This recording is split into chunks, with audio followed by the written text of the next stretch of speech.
and welcome back to Fuck the Norm. This week I have an amazing guest called Jean, who is very well known in the travel world, has an amazing social network, and he's all over social media for anything to do with travel, and he's a very busy guy, so I'm very happy to have you on here. So, hey Jean, how's it going? Hey man, thank you so much for having me. And well, first of all, I really appreciate the opportunity of letting me speak with you. And yeah, man, I just want to help others reach their goals, especially in Instagram, which both you and I know very well that it's a road full of there's a lot of influencers and entrepreneurs giving tips, but what I'm saying is it's a road full of misleading facts that can eventually shut you down. And sometimes what I've noticed on Instagram is that most people fail, not because they're stupid, but because somebody else gave them either the wrong kind of information or false expectations. I know it's such a difficult road. I know probably half of your listeners have already bought a course at some point and they already trashed it or got refunded, but that's how it is on Instagram. There's a lot of misconceptions, so anything I can help you with, I'll be more than happy to. So I guess for anyone who doesn't know who you are, or anyone that has never seen anything in travel, tell us about what you do now. Yeah, so I am Explorer on Instagram. I have 1.3 million followers. Oh, I'm about to reach 1.3 in a couple hours. Yeah, so what I do is I'm a travel expert, and I put my travel expertise into Instagram, into the game of playing with people's minds on like subconsciously on which destinations to lead them to. And I've worked with many tourism boards in the sociology, in the psychology, in the psychoanalysis side of things. So I'm not just like an Instagram guy. I analyze people's minds into how to get them to travel somewhere. So it's some really deep shit. So essentially what I do is if a tourism board has like some kind of, I forgot how we call it in marketing, like when you have bad situations and the marketer has to jump in to correct them. Okay. I think it's like emergency marketing. I don't remember, but it has a name. So I'm essentially the guy that, like if a plane crashes somewhere, and obviously people know that there will not be tourism for the next 3 months because now it's a bad place, right? It's just a fact. So what I do is I play a lot with psychoanalysis and ask myself and do strategies on how can I bring people here again after this incident, knowing that first of all, it was an accident and that shouldn't be the simple reason why people should stop traveling there. So my job on Instagram is influencing people on actually going places, and it doesn't just stop at places. It can be at travel related products, a tourism board, at cleaning stereotypes out of things that have bad reputations, and again, it's not their fault, it's just how it is down in history.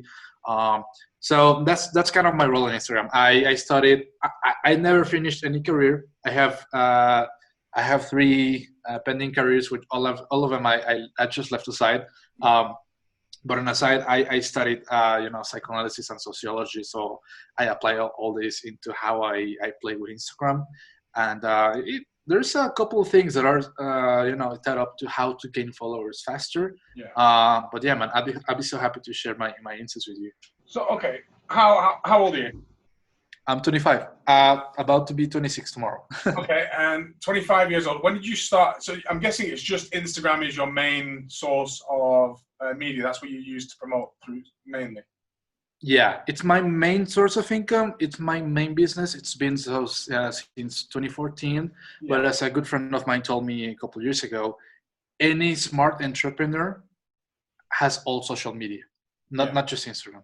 I mean, that's and then it hit me after years of playing with other platforms, and then just recently, I was one of the guys who was like, no, I don't want to jump into TikTok. I don't want to be another kid in there. I don't want to, I don't want to be part of a culture. And 3 months later, I was part of the culture. But I realized the value that I'll just open my name there. I'll open my account there. And if it has future, potential in the future, at least I got started. And if it doesn't, well, I can just sell my account and get rid of it. I didn't waste much time. But yeah, Instagram is my main business. Although because of the things I just said, I have had to mess a little with YouTube, TikTok, Facebook, and Telegram just for the sake of feeling that my branding is more complete than others. Yeah. Okay, so 25. When did you start first putting out content to do with travel? When did the Explorer get created? So I have three separate timelines. I first downloaded Instagram back in June 2014. Okay. I first started posting travel photos in let's say mid 2016. Okay. And then I acquired Explorer from a previous business partner in late 2016 as well. So, yeah, so Explorer has been around for 4 years. I've been doing the travel thing for 4.5 years, and I've been on Instagram for about 6-7 years. Okay, so we'll go through that then. I just wanted to see sort of like how long you've been really pushing your travel business, but it's not very long, like 3-4 years max. Is what's been about Explorer. Okay, cool. Right, so we get where you are and we get what you're doing. At 1.3 million followers is not to be sniffed at. A lot of people I can't even get 1,000 followers, so amazing. Thank you. And I was going to say, I guess because of that, a lot of businesses are coming to you now and asking you, how can you help? What can you do? We're trying to grow our brand. Is that happening quite a lot now? Yeah, it happens on a very frequent basis. And one of the good things that I'm proud of saying is that either it's because how good I am at branding or the amount of followers I have or the fact that my name helps me. Yeah. But I'm proud to say that all the clients I have ever worked with, they have found me first. So basically, I have never gone and asked if say, can I work on your marketing? It's the opposite. Every time they come to me, either because they found me due to to my big page or SEO because I'm on Google as well. I have a couple of media links out there, or out of referrals. Yes, I have approached companies in the past, but it's like the tiny 1% of things. Every single client that comes to me, all my retainers, all my regular clients, all people who refer me to other people, all of them come to me from finding me first. So it's been easier for me to do that. So essentially, my account is like it has its on autopilot. Yes, I do everything manually. I still have to cater to the clients manually, individually, but I'm at a point in my business where I don't have to find clients anymore. They find you. Yeah. But you're creating the content? Are you taking these pictures yourself? Are you going to these places and visiting them? Yeah. So my account is a hybrid between a feature page and my personal page. Because at first, during my early years on Instagram, it was my personal page. Obviously, I had horrible content. I'm speaking about 2014, 2015 years. You know how bad it was. Yeah. Everybody was using the X Pro filter on Instagram. Everybody was using square photos, posting pictures of their puppies and their coffee. So I wasn't really going anywhere.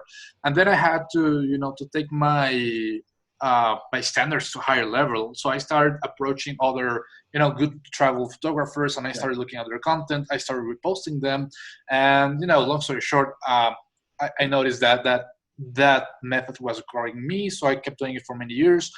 And at some point, a friend of mine told me, hey, it's good that you have, at that point it was like 900,000 followers. He told me, that's really good, but at any point I can swear to you that your account will be worth more if your face is there.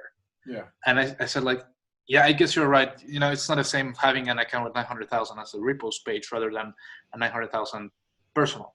Yeah. So that was around 2, maybe 3 years ago. And from there, I've been starting to focus on converting it to my personal. And just in the past 6 months, it became a hybrid because I don't post other people as a standalone thing anymore. I also post my own content. I do my own live streams. I shoot my own photos. I'm about to start selling my own presets. So now it's essentially a mix. And people ask, well, why don't you just keep the repost page? Well, first of all, as I said, it's worth more as a brand, and it's my personal brand. The Explorer name is tied to myself as a person, rather than if you're called, for example, a friend has the name Liverpool. Liverpool is a thing, a team, a place, a location, can be a person. So for my name, for example, it's a person. It's a person. It's a name people can relate to and say, I can wear a shirt saying Explorer. So it's a different name.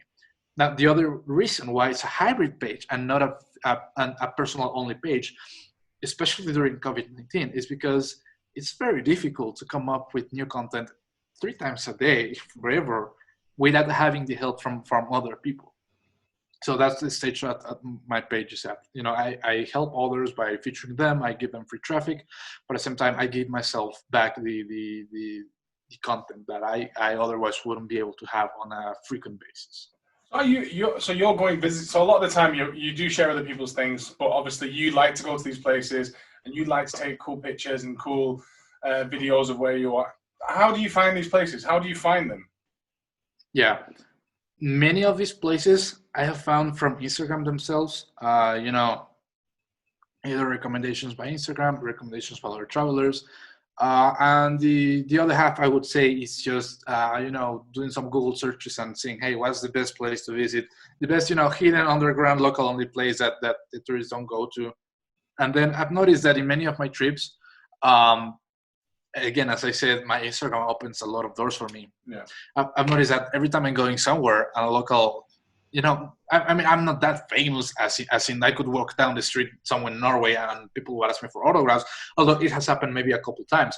But the beauty of it is that once I start opening up to people and they say, oh, you have this account, oh, you have this amount of followers, come with me, I'll show you something amazing. And then they take me places and I'm like, bro, why has this never been posted on Instagram? They're like, well, we try to keep it locally, because the place is like a sanctuary. There is no trash here, and it's essentially like a virgin place. And we know the minute it starts getting promoted on Instagram, we better be prepared and have a budget for receiving a lot of incoming traffic from all these tourists. And I've noticed this in many places. There is this famous island in northern Spain, in the Basque region of Spain. It's called Gaztelugatxe. Mm-hmm. And I don't know if you're familiar with it. It's an island that was used for the for Game of Thrones. Oh, right, okay. So it became insanely popular to a point where the town is called Gaztelugatxe, but the town grew like twice as much since HBO launched Game of Thrones. And obviously, it's a blessing for your business to have twice as many, incoming people walking through your door. But, all the bad things that come with that, and this is something that I have to be very conscious about when I'm influencing so many people, is that not having more people visit somewhere isn't necessarily a better thing if they're not prepared. Mm-hmm. In this place, for example, the place is littered with trash. Why? Because there's not enough trash, garbage cans, garbage, bags every 500 meters or so where people are walking. Airbnbs and hotel, ratings, they went through the roof after this place became famous. Many of the locals have been driven out of their own homes because they now can't afford it. It's kind of the same thing that's happened in San Francisco and Venice, Italy. Tourism is basically overreaching, and locals are having to be, getting out of there because they can't afford anymore. And I don't care about saying that. I'm just gonna say it anyway. One of my friends at one of the restaurants in that place said that at some point the cast and crew of Game of Thrones literally closed the entire beach. They essentially privatized the beach just for their own filming, so the locals couldn't have access to it anymore. I don't know if it was for a day or even weeks, but they did it anyway. And the businesses thrived from crew members walking to restaurants and eating and consuming. That was a good thing. But the fun thing is, well, it's fun and sad at the same time, that the cast, the actual actors, the famous people, rarely walked into the town and greet people and consume. It was mostly their VAs or their assistants going and say, hey, buy me a burger from that place, but I'm not going there. You're trying to keep their privacy. But the bad side is that, many of the locals never saw the actors at all. Yeah, I mean, I'm deviating from the story. Sorry, I just wanted to let you know that, there's a lot of misconceptions and influence a lot of people, especially when it comes to travel. You have to be very respectful with things and keeping in mind that your words can really resonate. Yeah, I was just thinking that, is it morally okay for you to close down a beach for locals who have lived there their whole lives and not let them use their own beach just so you can film? So I guess you're right. If you go to these places, you have to be respectful of other people's homes, other people's cultures, other people's businesses, all that sort of things that come with it. I was curious to see how you found them, because you see all these places on Instagram and everyone goes, that's amazing, and then they just go find something else. Not very many people actually see somewhere and go, I'm going to go there, and they plan how to get there. They just go, that looks amazing, I'd love to go there, and never actually do it. But you manage to find places and you go there. Yeah.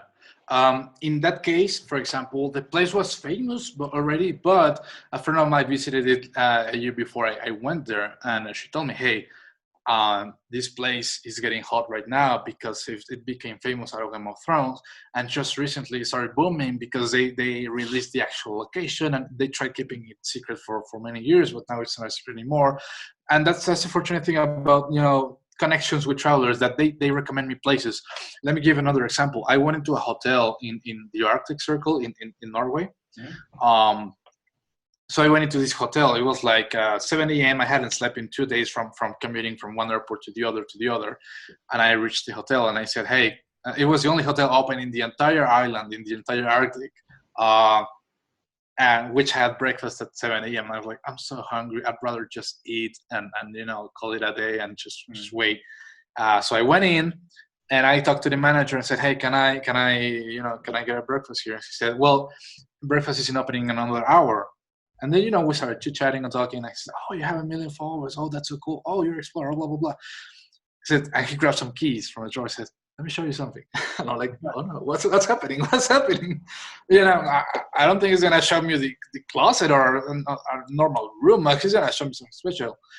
So we get into the elevator. I was coming along with a friend, so, it's perfectly safe. So we got into the elevator, and it had like 12 floors. It was also the tallest building in the Arctic,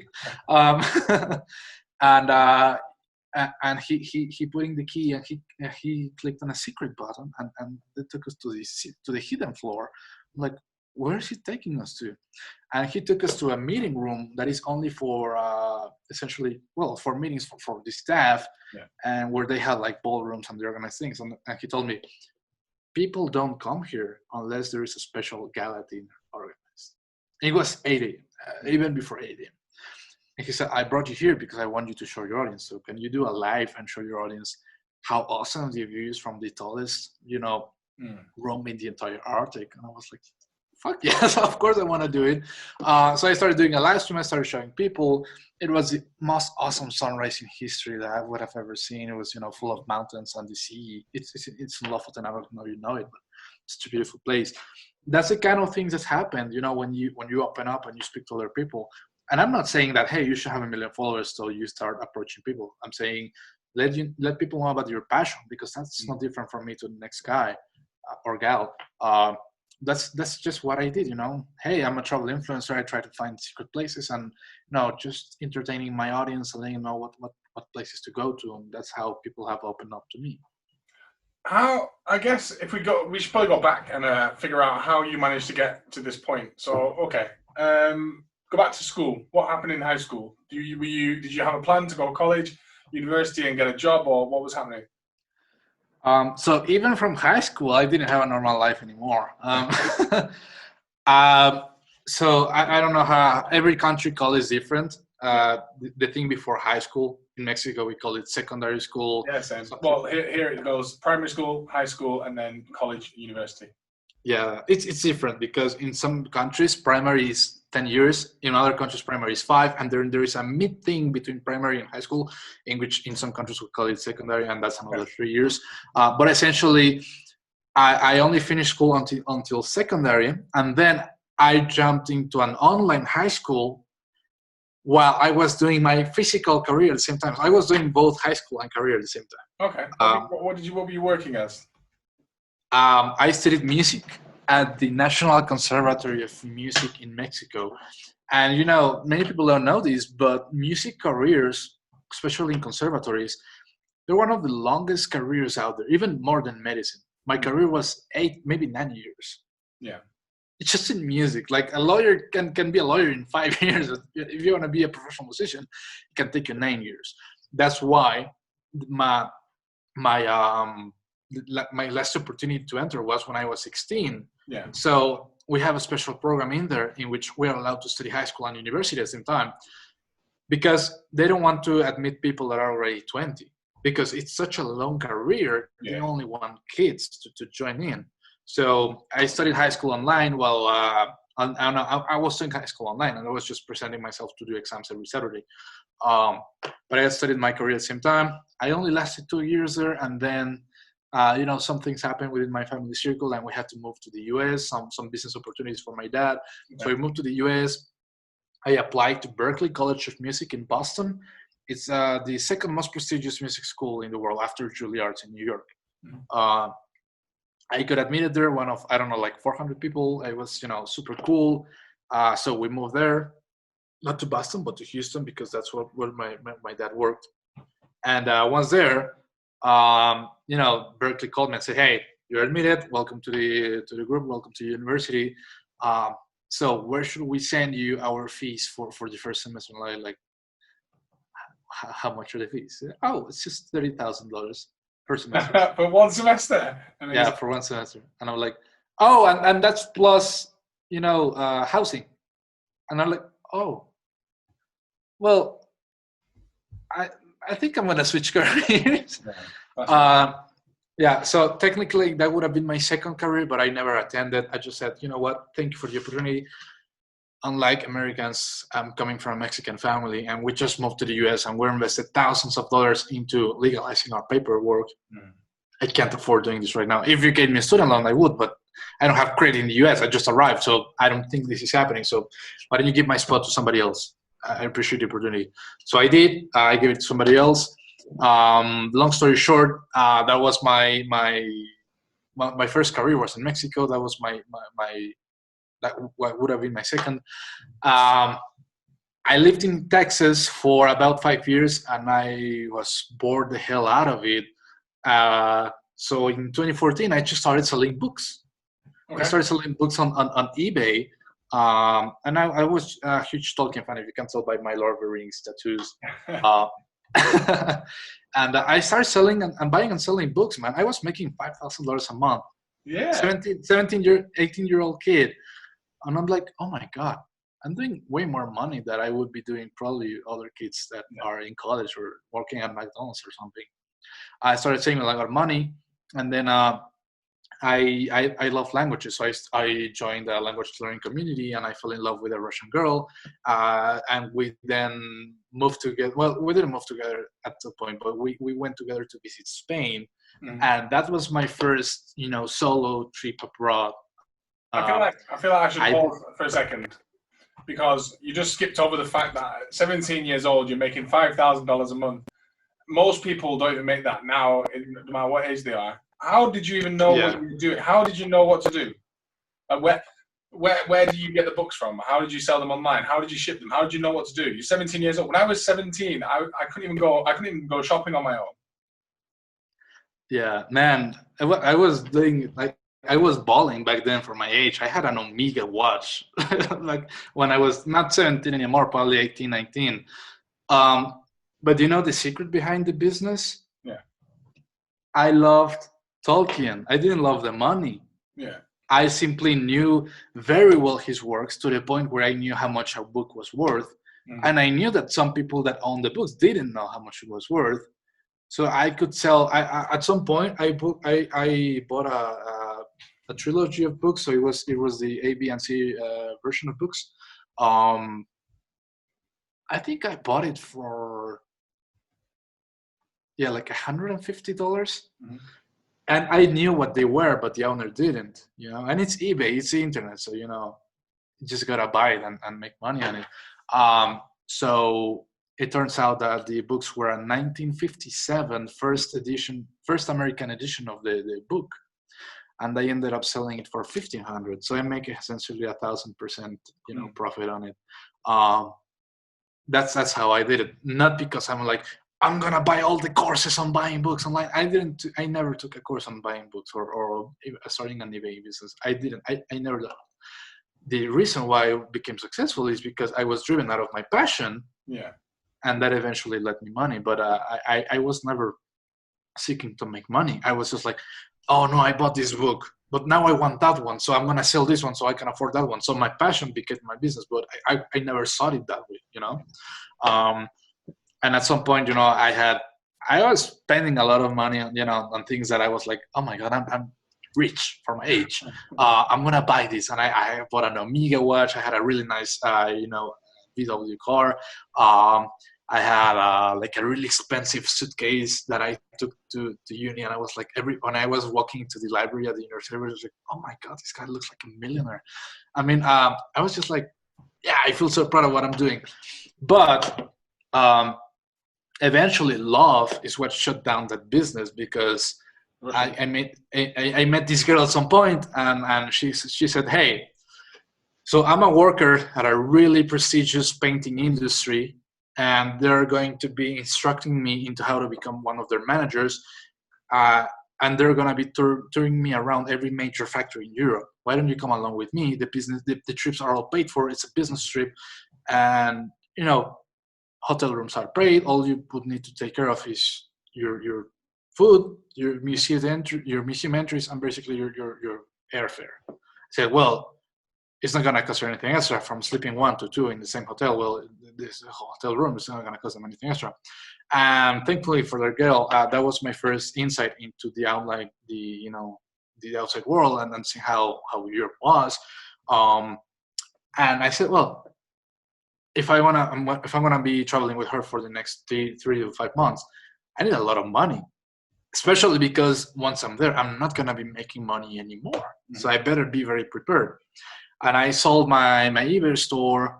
I sold my Omega watch for a ridiculous price. I fucking regret, man. I sold pretty much all my belongings. I left my car to my dad. And I went to Europe for the first time. All paid for by myself. It was 2015. I was 20. Mm-hmm. I was about to be 21. So I was 20 years old. And fast forward from that, from 20 to 25, now I've seen 30 countries. So that's how my business came to be. I started getting familiar with the travel culture because I started traveling by myself. Unlike most travel entrepreneurs on Instagram, many of them have never left home. They just like have nice travel pages. But for me, it was the opposite. I first started traveling, then I created a page. And when I did, so essentially, I went to Europe for the first time with no Instagram at all. Other than my personal account with 300 followers.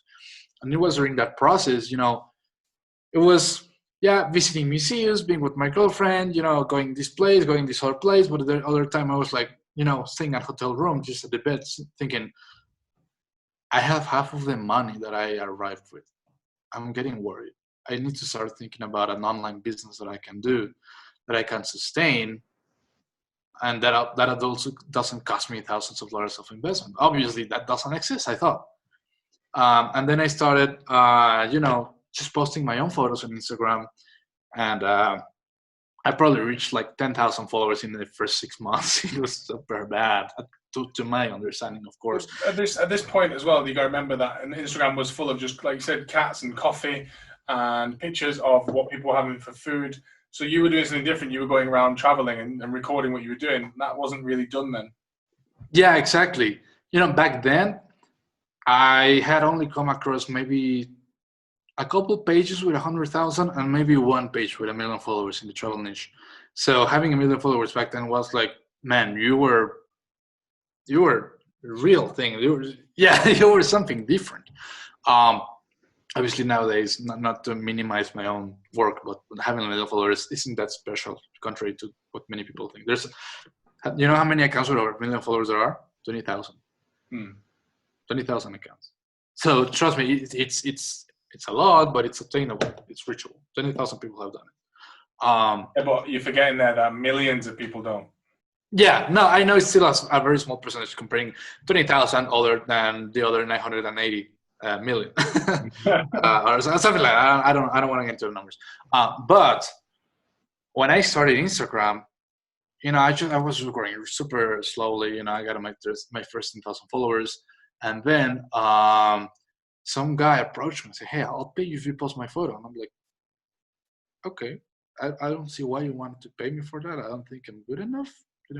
I was super small back then. I was like, "Okay, yeah, that's fine." He says, "Yeah, I'll give you 20." I'm like, "Man, $20?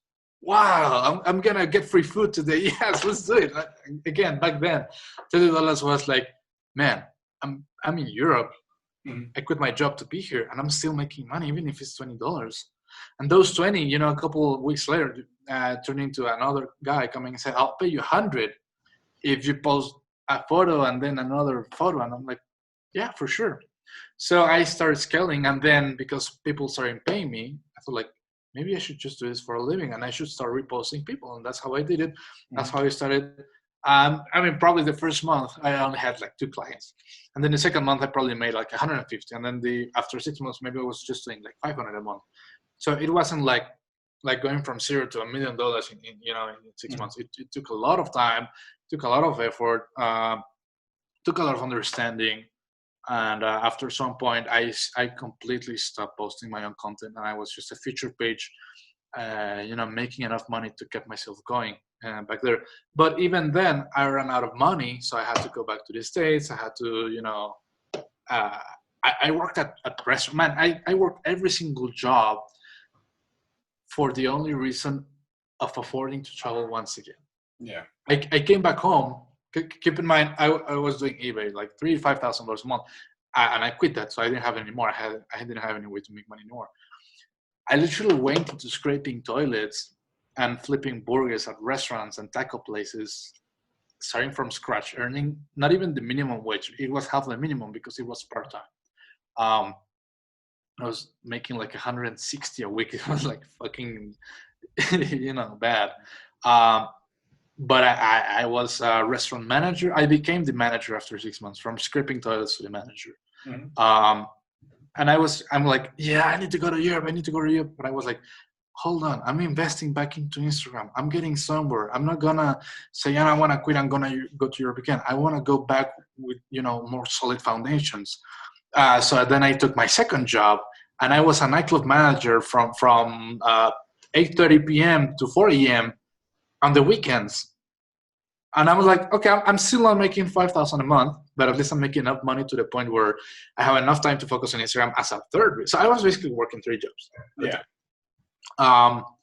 And at some point, I made enough money that I said, you know what, I have enough money to go and live in Europe for a year. I said, I think this is good enough for me to start over. Otherwise, if I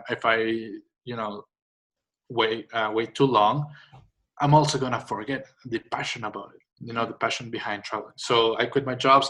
I sold everything. I even sold my bed, and I went to Europe. Literally, I was all in. I went to Europe to live, not to stay. I went to live. And I moved to Russia with my girlfriend in 2016. Then is when I got introduced to bigger Instagram friends. And I don't want to make the story any longer than I know it is long already, but I reached 100,000 followers in December of 2016. And I still wasn't making a lot of money. I was probably making 500 to 1K a month. But keep in mind, I was being self-sustainable already. And living in Europe, well, I didn't really need to earn that much anymore. I was stationed at Russia, so I wasn't spending so much on traveling. So then the instance happened in which the first guy came to me and said, I'll give you $100 if you follow me. I'm like, is this serious? $100 just to push a button? I said, yeah. I said, okay, yeah. And then it started hitting me. I said, I need to have more accounts. Yeah. Whatever I'm doing on one account, I can earn twice as much if I have twice as many accounts. So I did, and I started working on a network. I started working on a network of accounts. And, long story short, I built from that 100,000 to probably a couple million followers, not in one account alone, but spreading to 7 or 8 different accounts in the next, 6 months. And the year after, I started working with a partner that essentially we parted ways after a couple months, and we had a good business. And he said, "Hey, can you buy me out? I want to do something else." I was like, "Yeah, but I don't. You also owe me money from this or that." She said, "Well, why don't you keep our account Explorer, and we call it quits, and you can have it, and then I'll just do my own thing." So essentially, I fully acquired Explorer late in 2016, and then I started focusing a little alone. And it reached to a point where I had like 8 accounts. I sold everything. Was your partner in the business, like the Instagram account, was that your girlfriend at the time? You doing it together? No. It was a different guy. Okay, so it was a guy that you were doing it with, and then you worked together for how long? I don't know, maybe like 4 or 5 months. We're growing accounts together, and at some point, he just owed me money in the end. And he said, "Why don't you pay me with Explorer?" And we call it quits, and so we did. And essentially, as I said, I had like 8, 9 accounts at a time. It was so painstaking, and when I was traveling, I didn't have time to post that much. So I sold every single account that I had, and I just kept Explorer, and I reinvested into the account. And like a year later, I merged all my accounts, the other accounts that I had, into one. So Explorer jumped from 223,000 followers to 865,000. And then I just kept continuing to grow it organically from there. That's like the long story put short. A lot of those followers that were a few years ago now, are they, do you find that they're still active, or are they just there and you get new ones that are interacting with your content now, new people? That's a really good question. Nobody had asked me that before. I'd say 99% of the followers that I'm used to seeing engage in my content. You'll think, well, if you have 1 million, how can you even remember someone? Yeah. But I do, because I have very unique profile pictures, or because they write me all the time. So 99% of times I have seen those people either disappear, maybe they delete their Instagrams, maybe they just stop following me. But I'd say I still know like a tiny 1% of people that follow me in the OG days that are still following me. So I'm really appreciative for that. But yeah, it's just a cycle, Yeah. It's like, for example, with your own body, that your body gets changed every 7 years. Every 7 years, every single cell in your body gets replaced. So essentially, after 7 years, you have a different you. It's an entire body of yourself made out of entirely new cells. If you put yourself today from 7 years now, it's yourself and your own body, but essentially it's a different you. It's the same with your followers. I may have the same million that last year, but maybe 300,000 out of those unfollowed me, and 300,000 new ones came. So it may not be the same million as last year. It may be to an extreme, but that still happens. Many people on Instagram don't realize that. People say like, "Oh, I'm only growing 100 followers a day." Yes, but there's a huge thing on Instagram in which people tend to unfollow a lot. So if you see a growth of only 100, doesn't mean that you only got 100 people to find you. It just means that after the difference of people who follow you versus unfollow you, 100 is the remaining difference. In one of my pages, I get 500 follows. This is just an example. I get 500 follows a week, but I also get 400 unfollows. And people tell me, "Hey, I think my account is doing really bad. I don't get why people follow me." Now, no, that's totally normal. Just like in every business, you have people that will go only once. They didn't like it. They'll just go somewhere else. They'll go 10 times. They'll just get bored with it and they'll go somewhere else. That's the nature of every single business. You have to have rotation, customers. You can't rely on the same 10 people all the time. So I guess that takes us up to you're living in Russia. You merged all your accounts. Explorer is now 800,000. Are you still with this Russian girl, by the way? Are you together? Or is a breakup? No. You're not in Russia right now. That's why I asked. No, we broke up like 3 years ago. Actually, 3 years ago already. Okay. So then you're going 2017. out. So then you leave Russia and you go out alone. Is that right? Yeah, I left Russia and I moved to Germany. Okay. And I was only there for a month or so. And then I lived in... I just lived in Germany during that time, just visiting, friends in Spain and France. And then I moved back to Mexico and I said, I have to rethink everything. I don't know what I'm doing with my life. Yeah, I'm making money. Yeah, I'm doing Instagram, but I don't have a house. I never finished uni. I don't have a girlfriend anymore. And I got the feeling of rush, like, hey, dude, you're going to get old and you'll never accomplish anything personal. Yeah. Like, yeah. At 23, 22, however old. Yeah, I was... let me see, 2017. I was 22, 23. I'm laughing because you're talking like you're 40 years old at 22. You're going, oh my God, what am I going to do the rest of my life? Bro, I'm 40 years old in my mind. Trust me. So I moved to Germany. I did a lot of connections there. And, back then I didn't have any tattoos. Nowadays I have like 8, 9 tattoos. But back then, one of my friends said, hey, you need some clout for Instagram. Like, What? Yeah, she said, yeah, you need like an identity. You look boring. And I'm like, I will take that as an insult, but also as a challenge. So what do you mean? Can you explain further? And she said, like, yeah, you don't have like an identity. Like you're just another guy. Yeah. And part of that is, yeah, that was like, because back then when I lived in Russia, Russians don't like tattoos. Again, I'm not speaking about every single Russian. It's just like the stereotype. Russians generally don't like tattoos. Russians don't like dressing poorly. And when I mean poorly, it doesn't mean how much it costs. I mean like bad taste or wearing trashy clothing, even expressing like clothing. They just like to wear formal things. So when I arrived to Germany from Russia, my friend was like, "Dude, you look boring." I'm like, "Well, that's the culture I grew up with for the past 2 years." And she said, "Yeah, but if you want to be on Instagram and you want to build a culture, you have to be yourself. You can't be, just part of something else." And she said, "If you get a tattoo tomorrow, what do you do?" I said, "Well, it has to be something very special. What's the most special thing in your life?" I said, "Well, my Tolkien books." Again, you see how everything goes back to Tolkien and my history with Lord of the Rings. And I thought, well, if there is one thing I would get a tattoo of and I wouldn't regret it, it would be my essence of Tolkien, how he grew up, how he wrote about the war, about Lord of the Rings, about the Hobbit. And she was like, "Why don't you get a tattoo of that then?" I'm like, "Yeah, but what if I regret it? Should I do a tattoo of a Hobbit or of a sword or?" She said, "Do something different. There's something that you walk in somewhere and people will assume it's something it's not."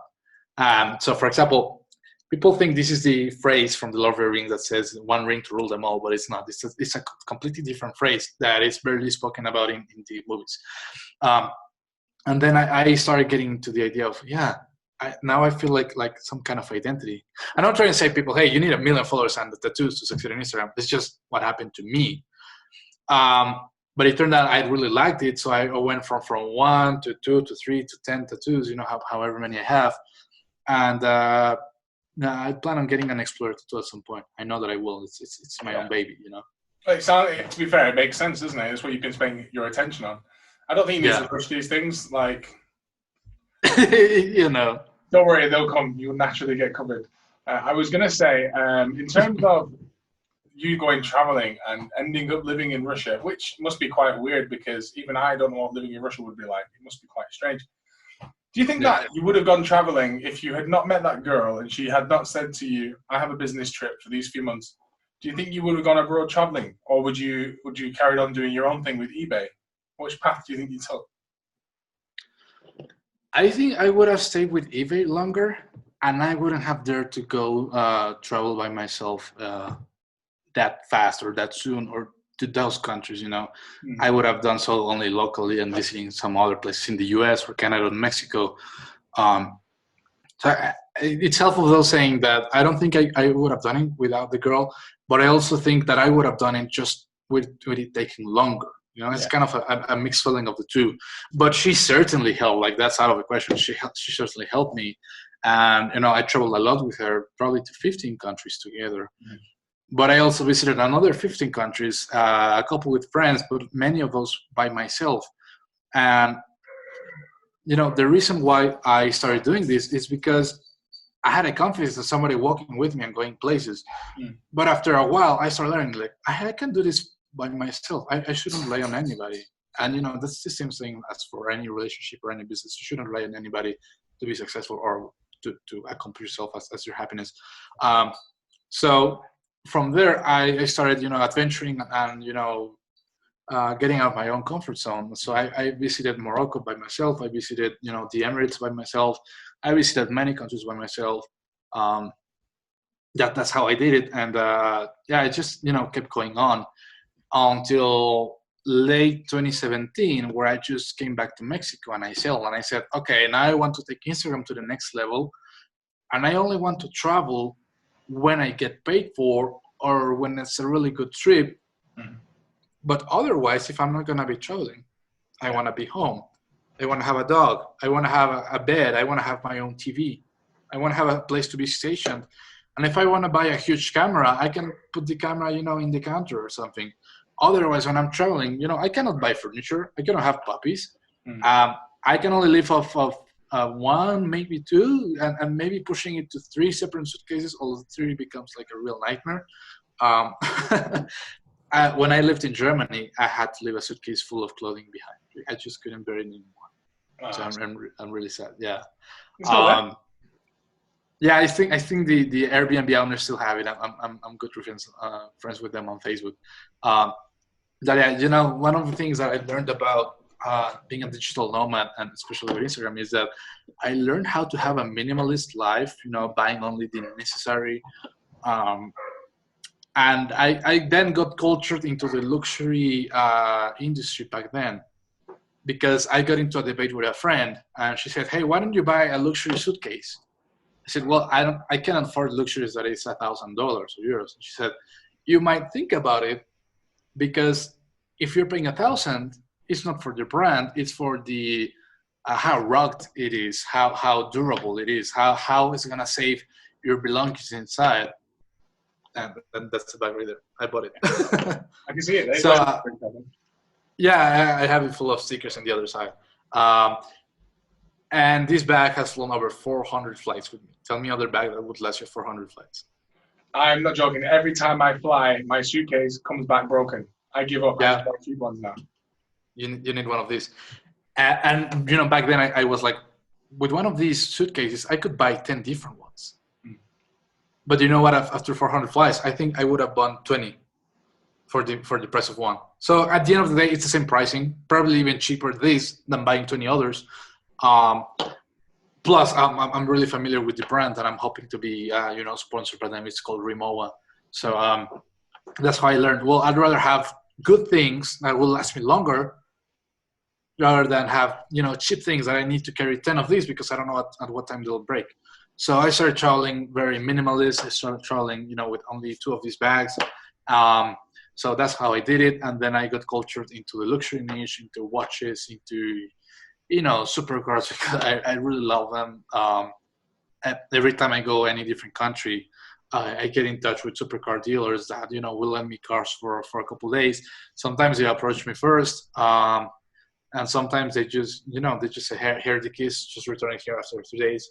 And please give us 5 photos, 5 stories, and 5 live streams, and then we'll consider it like a free exchange of services. I'm like, yeah. Oh, I'm filling in with gas after you're done with it. Like, sure. And it's a Lamborghini, by the way. It's not like a Honda Accord. Like to the people who have this, I don't care. It's just comparing it to a supercar. So that's how we played. I'm like, dude, I'm 21. I'm cruising on a fucking Lamborghini in Barcelona for free, and maybe the guy next door also has Lamborghini, but he paid for the car. Either he paid the full price for the car, or he paid the full rental price for 3 hours or 3 days. But I got it for free, So then I started venturing to, maybe I should start coaching other people into how to achieve what I have done, which is leveraging your account to essentially get what you want. I'm not trying to say like, oh yeah, go and rip off a lot of people. No, I'm saying that, hey, go and do a lot of partnerships to which that you will both parties will benefit from. So I started coaching other accounts, and then I started monetizing with consulting, and then I started venturing to another side of business of Instagram, not just reposting other people. Because with reposting, you cannot scale down to further than, I don't know, like 3K, 5K a month, depending on how many ads or product placements you sell. So I started scaling it out to, doing consulting, to coaching, and eventually to clients that said, hey, I like your consulting, but I don't have the time to apply whatever you said. Here's my account, just grow it and do whatever you need with it. So I started working into management, and, at some point I was charging like something stupid, like $300 a month for managing accounts, which I thought, man, I'm only taking this money because I don't want to lose a client, and because to me, 300 is a lot of money right now, especially that I'm traveling. Any amount of money will help me. But at some point, I was like, I had like 3 phones and 15 different clients, and I'm like, I cannot do this anymore. I'm gonna literally fire all my clients. I'm just gonna keep the top 3, and then I'm gonna charge them 5 times as much. So I started charging, from 300 to 1,500 for 3 clients, and I said, okay, now I have less work to do. But at the same time, now I have more attention to put into these clients, so they'll be happier. Yes, they're paying more. They're going to be 5 times as happy, So I create another, stream of revenue for myself. Yes, all of them are Instagram related in this story, but it wasn't just selling shoutouts anymore. So I went from, selling shoutouts to having a whole agency and also creating content. I bought myself a really nice drone and a really nice camera back then, and I started shooting my own content, not professionally, not with my iPhone anymore. So now I had not 3, but 4 streams of revenue. And then from there, I started into the account buying and selling business, in which, a client said, hey, I don't have this account anymore. I don't like it. I'll literally give it to you for free if you think you can do something, useful with it. Or, hey, I'll give you, give me $100 for it, and, 3 months later I flip it for $2,000 because I put in the time. So I started doing that. So at the end of the day, I have like 7 streams of revenue from Instagram alone. And that's essentially how I got started, and essentially I reached my goal, which is of having my own apartment and, having my own dogs, which are, just sleeping out there in the couch, and, having my own things, my own table, my own studio, my own light, my own cameras. And I don't have to move out anymore. I'm like, oh no, I have to go on a visa run. I'm going to be kicked out of this country. It's a huge feeling to carry, in your back and worrying like, what if they don't, renew my visa this time? What if I left stranded? What if I cannot be with my girlfriend or friend or whomever I'm with anymore? Whichever person I'm tied with at that country at some point. And I'm like, you know what? I'm done with it. I was 22, 23 back then. I'm like, I'm done with it. I love the digital nomad lifestyle, but I'd rather just build something solid. And then, maybe once I become rich or I sell like a couple agencies, I'm just going to enjoy my life then. But at this point, I just want to build something. And by the way, that never happened. I never went into, making enough money to the point where I said, you know what, I just want to quit. And I want to, just enjoy the rest of my life at the beach. That doesn't happen. 99% of entrepreneurs that I know that have enough money to last for 10 generations, they don't. Because they know the minute they stop working, they're going to die. They're going to become boring. They're going to become obsolete.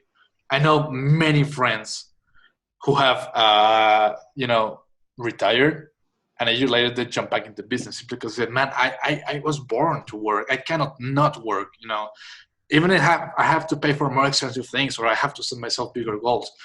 But I can't just reach a goal and just call it quits, I have to do something.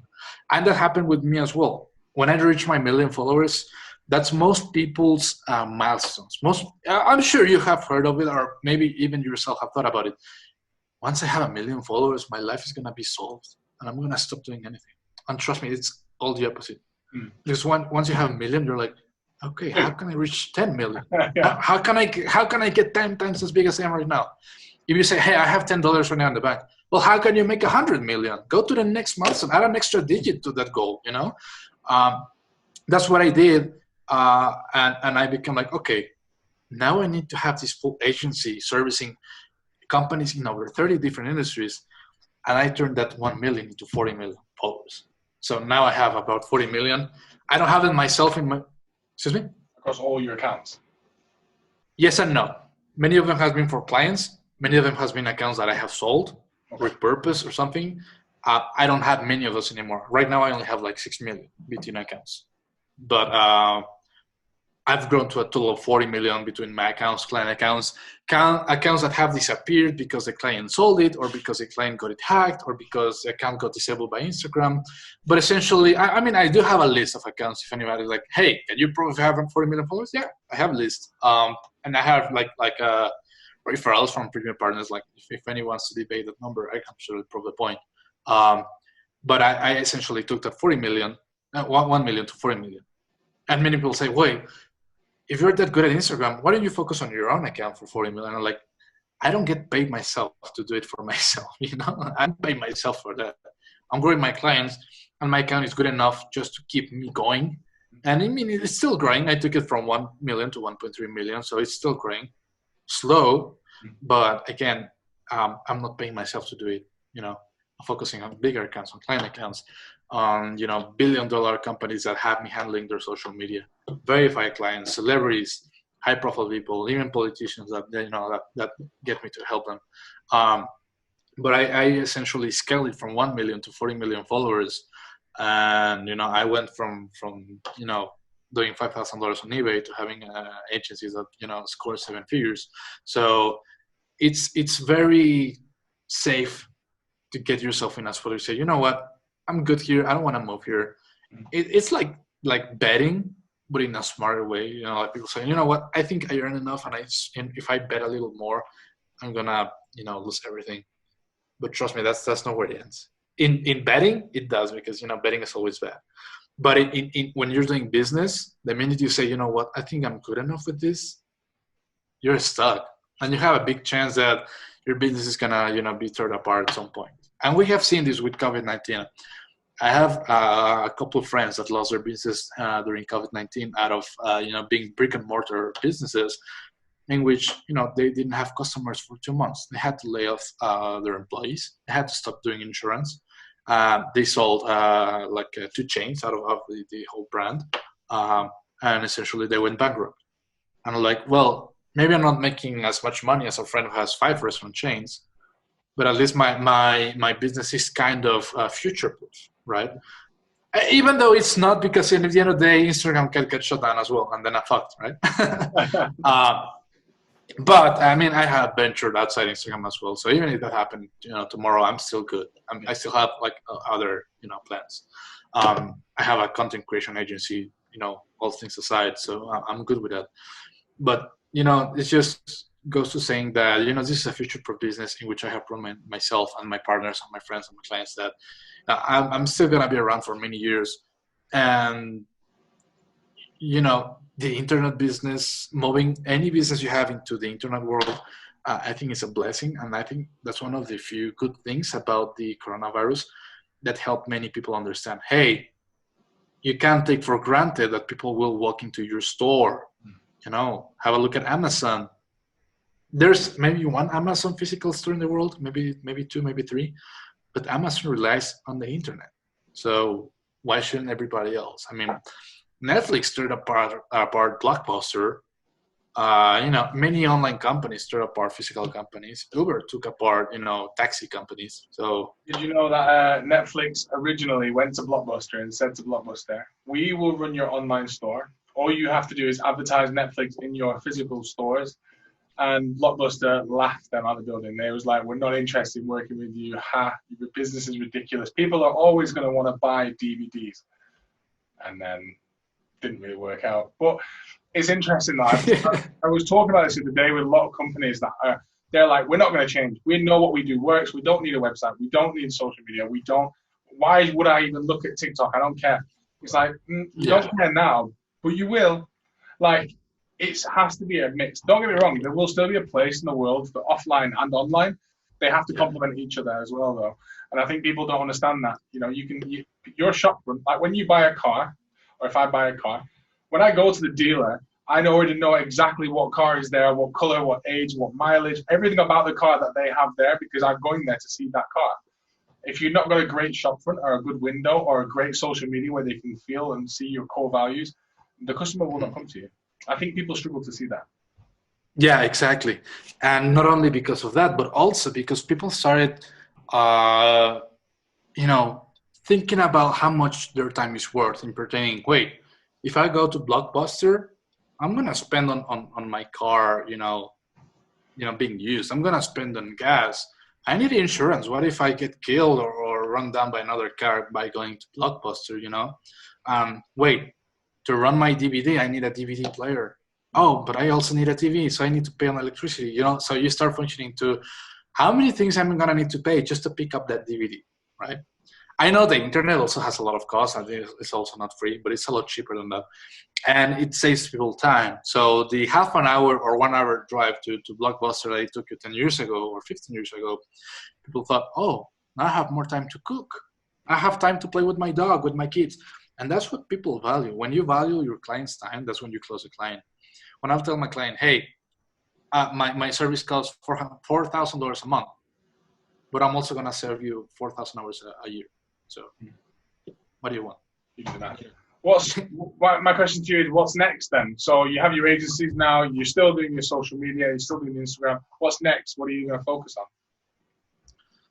I'm just gonna be, developing on more platforms, and I just started opening my TikTok, and I'm gonna be working with another platform called Firework, which are a hybrid between TikTok and like Vine. Like you post videos, but essentially you can rotate this screen at the same time, and the video rotates with you. It's like some kind of 3D immersion. It's super cool. So I think I've seen that. yeah, I hope TikTok and Instagram start implementing those at some point.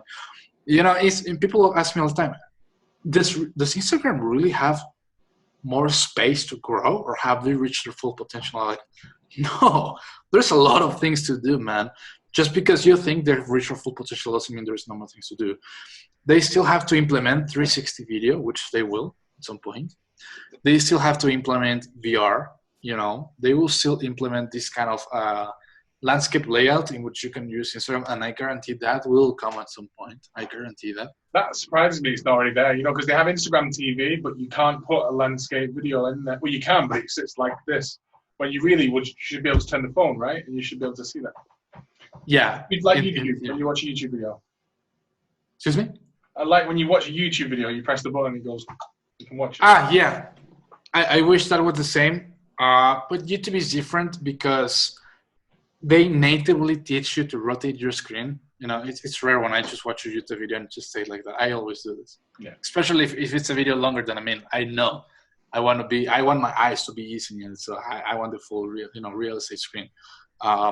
That's what I think is the future about Instagram, just implementing these tiny bits. What I'm hoping other businesses to implement as well, if any business is hearing this and they don't want to be the next Blockbuster. I work a lot with real estate. I mean, I'm sure you've noticed when you go to a website and you say, hey, I want to see apartments in central London, and you filter them out by price, by amount of rooms, by amount of bathrooms, by which floor they are. And you see they have some shitty photos, many of them taken with their phones, many of them without good lighting, proper lighting. Maybe of them even showed like the toilet with the lid up, and they're like, man, there is real estate etiquette when you're taking photos. There is. And the truth is, many people, including houses that are $50 million that I have personally seen, they don't have good photos. I'm like, dude, you have to understand, if you're a guy from Saudi Arabia and you're buying a $50 million house, chances are you're first going to open a link and see if it's worth your time, because you're fucking $1 billion. You don't want to be wasting your time with houses that I don't know what you think they're worth. So I will tell real estate companies and any company in general, you want to help people to understand your business online before they visit you first. Yeah. And if you don't have good content, whether you are running Instagram or not, if you don't have good content, you're not gonna get anywhere. So you're essentially looking now other opportunities, other businesses where you can improve their content, improve their value to the customers, and improve that customer journey. Really, sounds exactly. Cool. I work because I do digital. I do the same sort of thing, but with clients that I work with, it's not just social media; it's like the website and stuff. So I see it all the time. It is amazing how many big companies do it wrong, because they make money, so they go, we don't have to do it right. It's like, yeah, you might make money, but you can make all this extra cash here that your competition takes off you every year because you haven't spent any attention here. So it's amazing. But that's gonna be sounds good. I guess the last question, because we've been on it for quite a while now. Last question would be, if you can go back and speak to yourself when you're 15 years old, what advice would you give yourself? Oh man, that's a really good question. I wish I told myself the importance of social media back in 2010. Many people don't know this, but my social media story didn't start with Instagram. I ran a Facebook page in Spanish, which I will not pronounce because it's a bad name. But I took the account to the Facebook page from 5 likes. You know how it's likes against followers versus so I took it from 5 likes to 120,000 likes in 2 days. That was my first insight into, I can get a lot of followers and people pay for traffic. I think I should start getting on this. And I wish I saw that on Instagram, the first month when Instagram started becoming a thing. Instagram appeared online for the first time in late October 2010, but it wasn't like a real thing until like like in January, February 2011, after they started implementing a lot of things, I wish I could have told myself, hey, there is a new app and it looks like it might be successful. So you might want to open 10 different accounts there. And if it's not, well, at least you only wasted a couple minutes. But if it is, then you're going to make millions of dollars out of it. It's like if I told myself, oh, you should buy, 500 Bitcoins in 2012. I wish everybody knew that, right? Everybody would love to have been there. I remember Bitcoin in school. I remember reading about it, and if you bought a Bitcoin back in like 2011, 12, they would send you an actual coin through the post, like a piece of metal. And I remember looking at it going, I really want to buy one of those coins. And I was like, no, I don't know what it is. I'll leave it. So I should have bought one, and it would have been worth a load more now. Gutted. Man, I know. It's exactly the same feeling that I get from Instagram as you do with Bitcoin. And I can relate to Bitcoin as well. And I can probably relate to Twitter, websites, Facebook, even TikTok. Fortunately, TikTok is the first ever platform that I have jumped in early. Mm-hmm. That's the only platform I have jumped in early. On Instagram, I was just smart enough to move around faster than others, but I didn't jump early either. As I said, I jumped in 2014, and I didn't become professional until 2016. But if I knew myself back then, I would have said, hey, open Instagram, register all the best travel names you can find. Register Explorer, obviously I have that, but I mean other names like travel, register destinations, register Earth, register planet, which I know Earth, by the way. He's a good friend of mine. His name's Andy. But man, all these people that have good names, I wish I had not one, but I had 10 of these. I wish I would have registered my domain, explorer.com, back in, that domain has been registered since the domain is essentially older than I am. Mm-hmm. It was registered in 1994, a couple months before I was born. But I wish I was around, even before I was born, just to do more things with the internet. So that's what I would have done with Instagram. I would have opened more accounts. And during the best Instagram days of growth, which was between 2013 and 2017, I wish I really put myself, in the position to be growing 10, 15 different accounts. I know I cannot change anything of whatever I've done with my life. I know that any different change I would have made, it would have may not led to where I am today. Maybe I would have 100 million followers, but maybe I wouldn't have traveled. So I wouldn't essentially change one thing for the other. But I wish I knew, nonetheless. Well, I said Jean. Well, Jean. Yeah. Thank you very much. I think there's a lot of things in there that a lot of people can take inspiration from. And I'm really glad that we took the time to speak to you and get you just to kind of give us a journey through your story, because people look at the accounts, they go, oh, there's a guy who travels and that's it. You don't really understand where they came from, why they do it, how they got there, what they're doing next, or other things that they do as well. So thank you very much for taking the time today. Yeah, sure, man. It's my pleasure, and I hope I shed some insight and I really inspired others. And my final point on this is, even though it's definitely late in the game to jump into Instagram, there is still a lot of ways you can make money on it. And there's a lot of competition, but there's also many more followers and average, daily regular users. So yes, it's kind of late in the game, but it's never the end. So even if you say, hey, I got inspired from this story, I should start Instagram, but I don't know if it's too late. Yes and no. Yes, because you should have started 5 years ago, but no, because it can get even bigger in 5 years from now. And then if you start 5 years later, you're still going to upgrade. So if you got inspired by this, start an account right now and, just figure it out.